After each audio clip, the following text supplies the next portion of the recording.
ဝန်သားကြတဲ့တင်းလေးတစ်ခုမျှဝေပေးခြင်းတယ်ပြီးတော့အားလုံးကိုလည်း Facebook ပေါ်မှာကိုယ့်ရဲ့ account တွေ profile တွေကနေငွေရှာလို့ရနေလားမရနေလားဆိုတာကိုကြည့်လို့ရဖို့အတွက်ကျွန်တော်ပြောပြပေးခြင်းလို့ပါအခုတော့ Facebook က policy အသစ်ဒီစီမင်းစီကံအသစ်ကိုသူကလုပ်ဖို့ကြိုးစားနေတာပေါ့အဲ့ဒါဘာလဲဆိုတော့ကျွန်တော်တို့အရင်တော့ဆိုရင် ADS တို့ISA တို့ Botnet တို့ဆိုပြီးတစ်ခုချင်းစီခွဲထားတယ်ပေါ့အခု Facebook ကအဲ့လိုမခွဲထားတော့ဘူး creator တွေပို့ပြီးအဆင်ပြေစေဖို့ဆိုပြီးတော့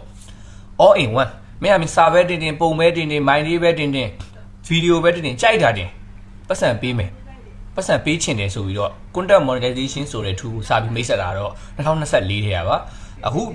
ဒီရက်ပိုင်းမှာမြန်မာနိုင်ငံမှာရှိတဲ့ creator တွေပေါ့နော်တကဘာလုံးတော့ဘယ်လိုနေလဲမသိပေမဲ့မြန်မာနိုင်ငံမှာရှိတဲ့ creator တော်များများကိုသူကအဲ့ဒီ set တွေပေးနေတာအဲ့ဒါပေးဖွင့်နေတာပေးပွင့်ပေးနေတာဆိုတော့ကိုယ့်ရဲ့ profile ပေးမှာလည်းပတ်စံရနေမရနေဆိုတော့စစ်ကြည့်ပါကျွန်တော်မှာပေါ်နေပါတယ်ဝန်သားစရာသတင်းလေးနဲ့အတူအားလုံးလည်းကိုယ့်ရဲ့ Facebook page တွေ professional move on ထားတဲ့ account တွေကို